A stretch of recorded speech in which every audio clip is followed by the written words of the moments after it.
morning, family and friends. It's time for another episode of Coffee Talk.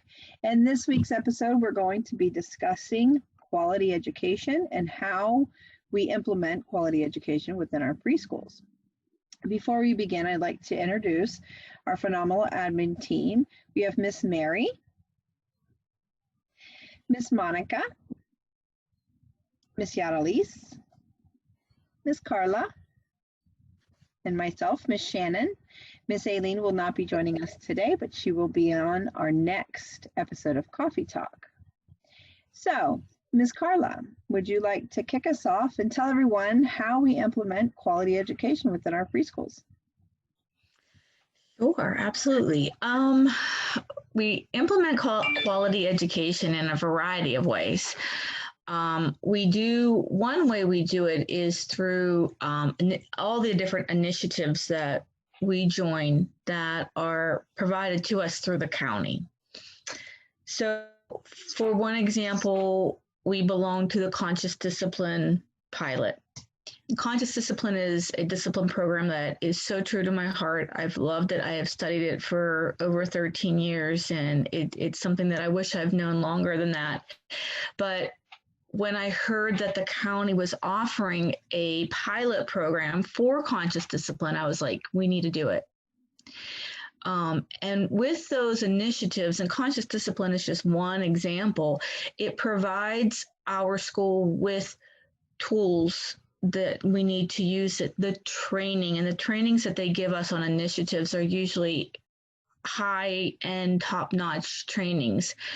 The support that they give to us throughout the years to come to make sure that we are upholding to the standards of these programs that we have committed to. And that's just one way, that we monitor the quality of education.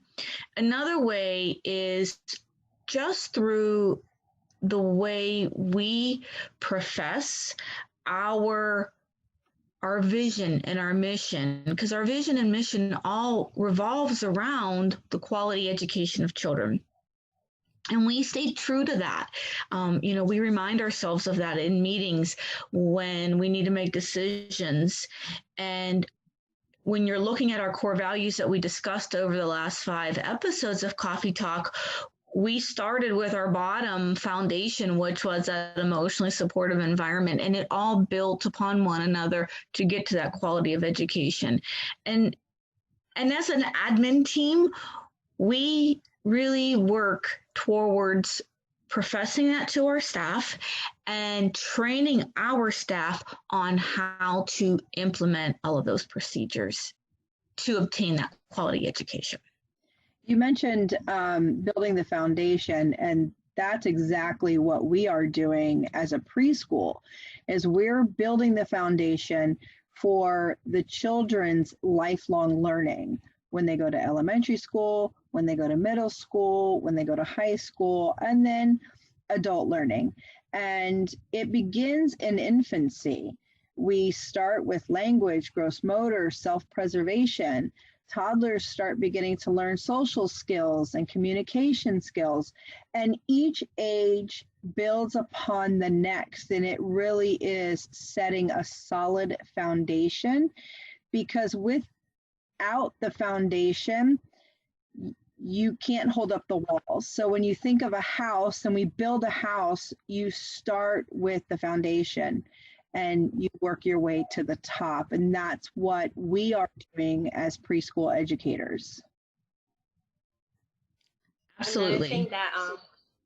Another thing that I know we do is we try to make it fun. We try to make sure that everything that the kids are learning, they're having fun while they do it. They have, like when they're learning their names, we had Miss Melissa, she did fishing, like your name fishing. She had a paper clip attached to their name, and then they would fish for their name with a magnet. And they're learning their name, they're recognizing their name, but they're having fun as they do it.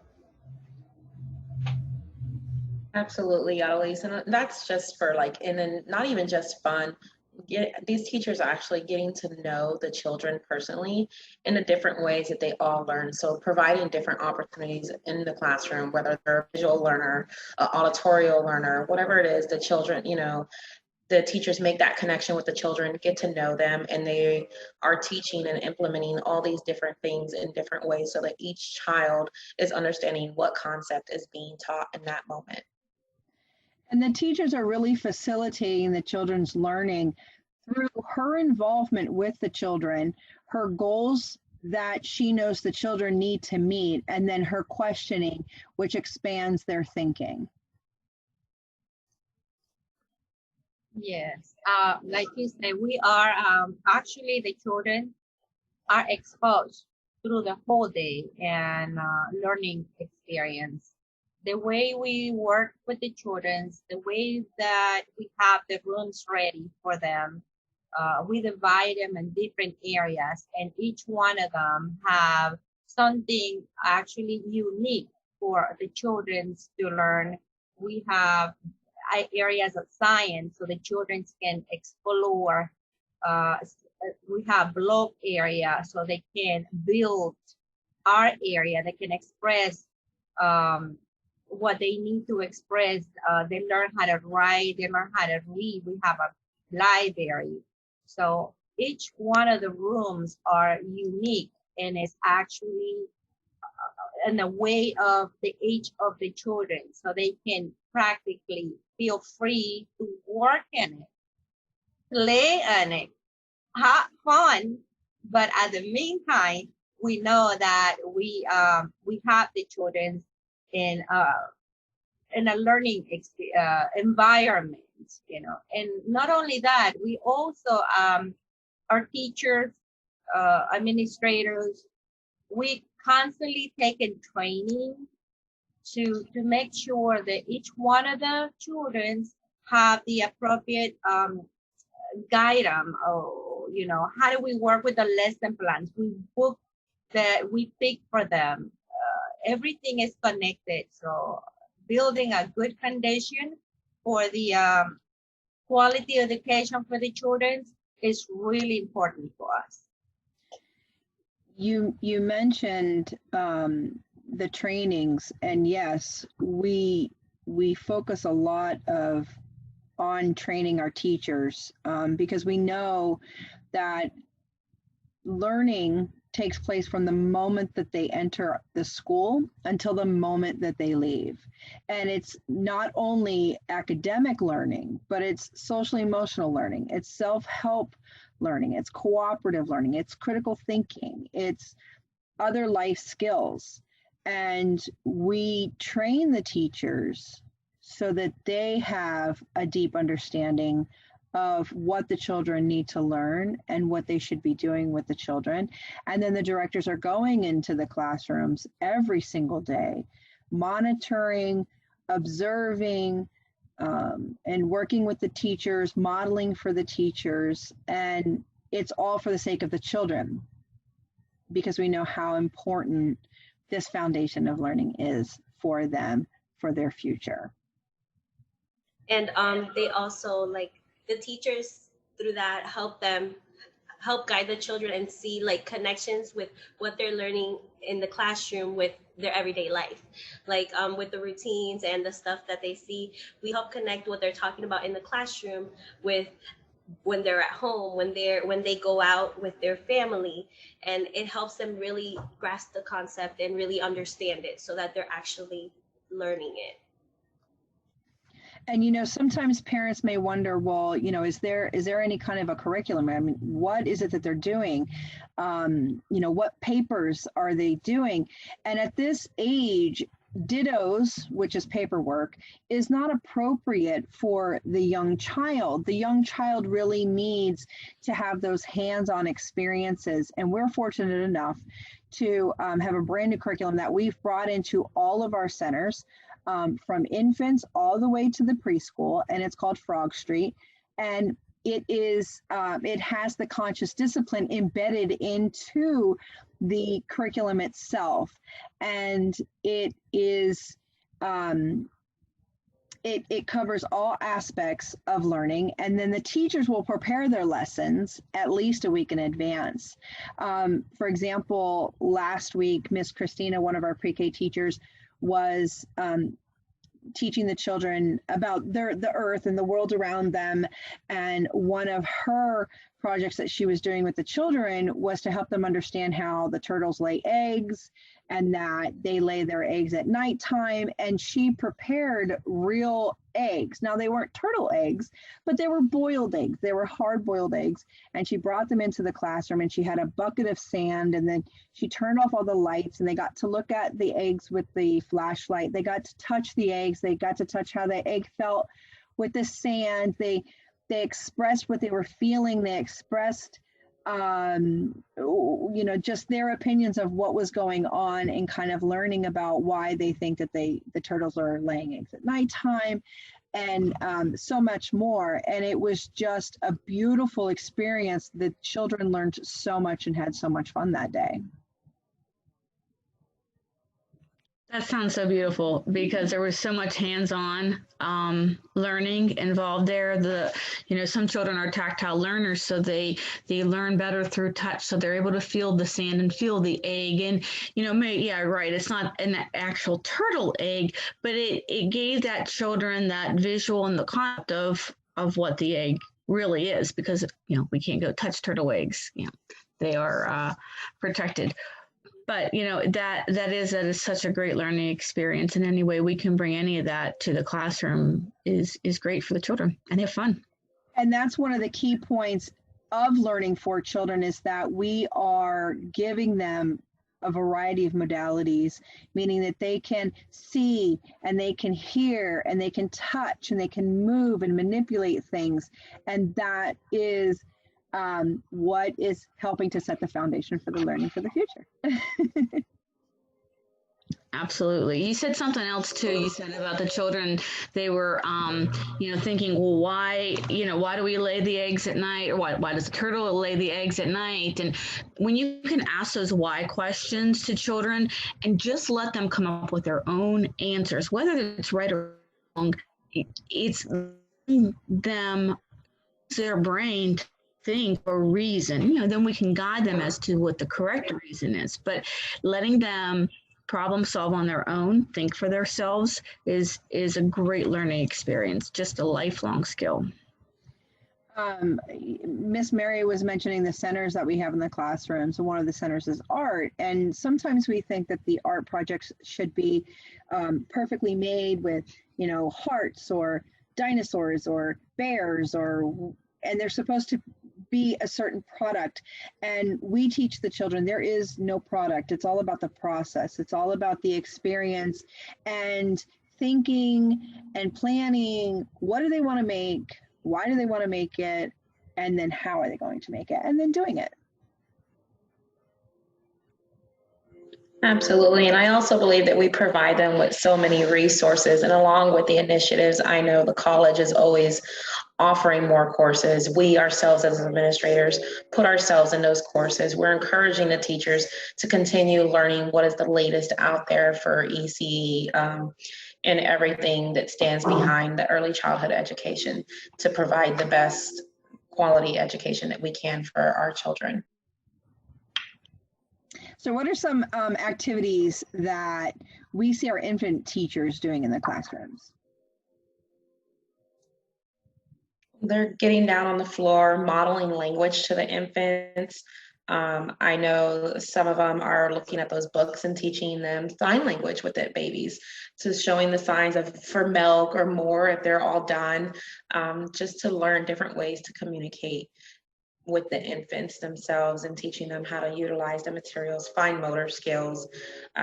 It goes as far as putting the pieces of food on their tray in front of them and encouraging them to grip them with their fingers. I mean, there's so many you think of an infant can't do nothing, but I mean, from a teacher aspect and knowing the developmental stages that are appropriate for that age, there's just so much that an infant can learn and do. And with infants, it's a lot of sensory. They do a lot of sensory activities, a lot of touching, a lot of feeling, and with that age, they'll learn through their senses. So a lot of things that you give them, even if it's the toys, they'll bring it to their mouth, because that's how they learn. And the teachers being open to that and understanding that that's developmental and helping them. That's And when we're thinking of our young children and activities, Miss Monica mentioned about gripping, and something we work with the young children on is tearing paper. And for an adult, that's such a simple task to do, but for a young child, it's not. So they start off by gripping with their entire hands, and they try to pull apart, and they have to learn, they have to pull apart. They got to know what that is. And then, you know, they have to try to use their little muscles. And as they get older, they begin to use, instead of using their whole hand, they may start to use a couple of fingers. And then from their couple of fingers, they move into the pincher fingers. And this is actually, you know, it's a difficult activity for young children to do. And then when they finally do learn, you know, I have to hold my fingers together to hold that little piece of paper, then I can begin to tear that paper. And that is setting the foundation for actually using a pair of scissors, where they place their hand in, you know, into the scissors, they hold it, and now they've got to learn, well, how do I open my hand, my fingers, and close them, and then push to actually cut the paper and not tear it. And that's just a perfect example of how we start off in young toddlers and get to pre-K just through something like learning how to cut paper. And then eventually that even helps them with writing, you know, because it helps them with holding the pencil. And it's so funny, tearing paper actually is a pre-writing skill or pre-cutting skill. So, you know, we don't always think of those things, of all the different processes that need to happen prior to the actual outcome that we want to see. Mm-hmm. And we don't think that an activity like tearing paper is so important because it's so simple. You know, we as adults will take for granted the things that we are able to do, but the children, they don't know how to do those things, and they have to learn it. And it's something simple a parent can do with their child at home is encourage them to tear paper and, you know, place it in the garbage. You want them to put it in the right place, but encourage them to tear the paper and watch them. How are they tearing it? Are they using all of their hands? Are they using multiple fingers, or are they able to use their pinchers? And that promotes their learning at home. We also work with children and individual. We see every child a unique individual child. What do we do that for? Because we know that all the children are not in the same level. So what we do is we work with the children to bring them to the next level. So that's why we do that, to make sure that the children are not stuck. You know how we have children, they are in a different level. So this is something unique that we do. So every child has the opportunity to keep growing. And also by giving them choices, where they want to play, what do they want to do the day that they come over here. We have the children in a happy environment that they feel comfortable working in that area. Since I said before that we divided the rooms in different areas. And some of the children actually decide to learn in the areas where they feel more comfortable. Of course, we try to rotate it so they can learn in each one of them, but it's amazing to see when we ask them the choice in the morning, okay, where do you would like to play today? And they usually pick the same areas. Oh, I like to play in the block area. And as a teacher, we give them choices. You would like to play somewhere else, but if they decide to stay in the block area, we bring the learning for the children in that area, you know, so that they can feel comfortable working where they want to be working, but they also learning what we want them to be learning. So, but we also, like I said, we give them a lot of choices so they can say, oh, wow, what do you have today in our area? Oh, yes, I would like to do that. So we make the areas very, how do I say it?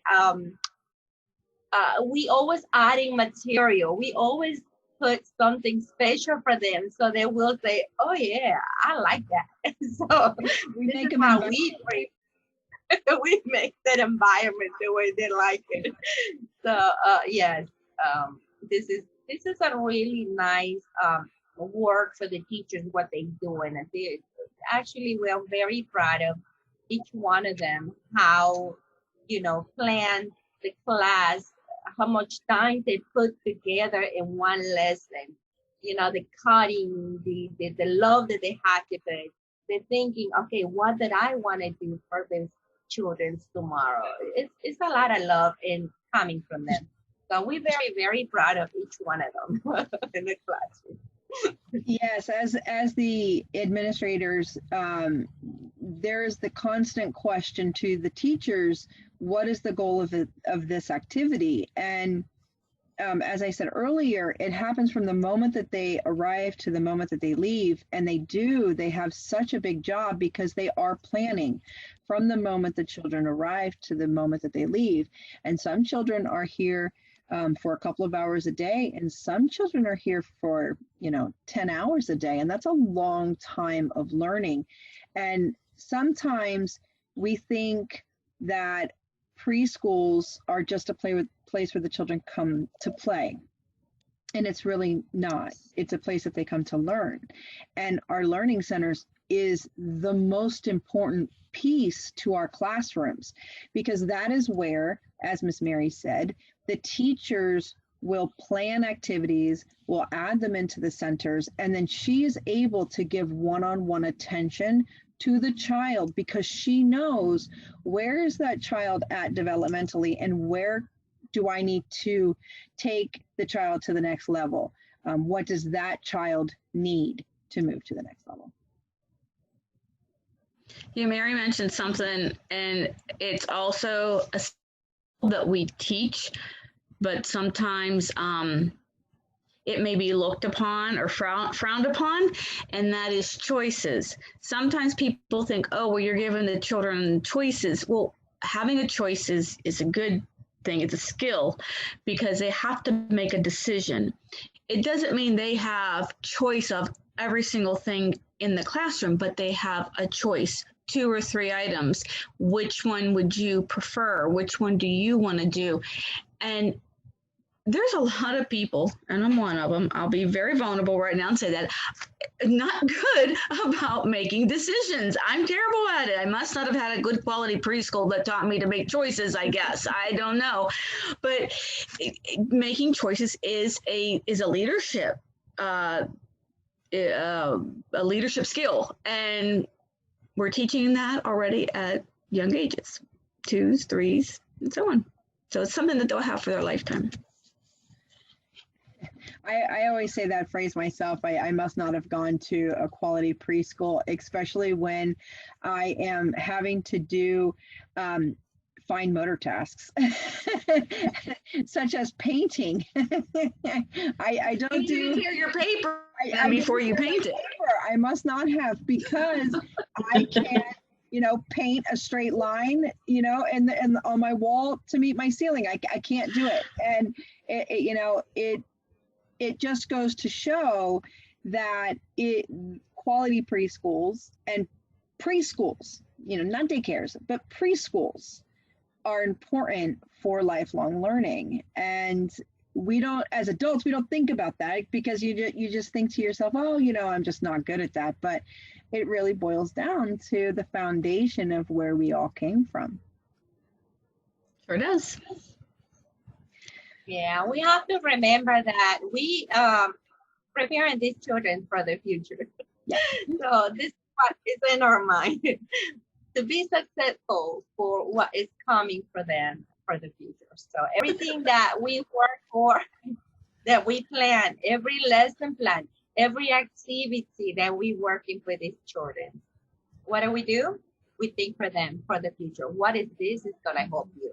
What are we doing this? What is this is gonna be beneficial for this child tomorrow? So we're not only thinking how can that benefit you today, but we also thinking about how can we benefit? How can this gonna benefit you tomorrow when you need this? One of the things that we do is teach the children how to use their words, you know, how do they feel? Oh, I don't like when you do this to me, you know, I don't like when you talk to me like that. And we also say, okay, what are we doing this? We're doing it because we want the children to have their voice when they grow up, you know, when they go to school. Sometimes they don't have the teachers in the classroom to tell them, oh, look, Miss Christina, he's bothering me. But we want to put the voice in there and say, can you stop? I don't like what you're doing. So this is really important for them, you know, thinking for the children, for the future also. Very important. That's very, very important. Well, ladies, that is it. That's all the time we have for this week's Coffee Talk. And it, as I said last week, is our last Coffee Talk of the year. We will be resuming Coffee Talk after the new year on January 6th, the first Wednesday. And the topics are to be determined. So we hope that you all have a healthy and safe holiday, and we look forward to seeing you next time for Coffee Talk. Bye. Bye. All of you. Mwah.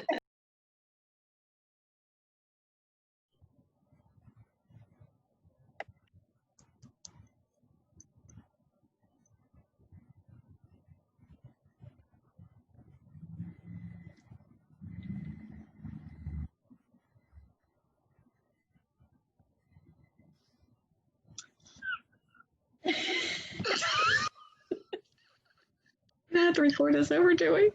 Everyone's stuck.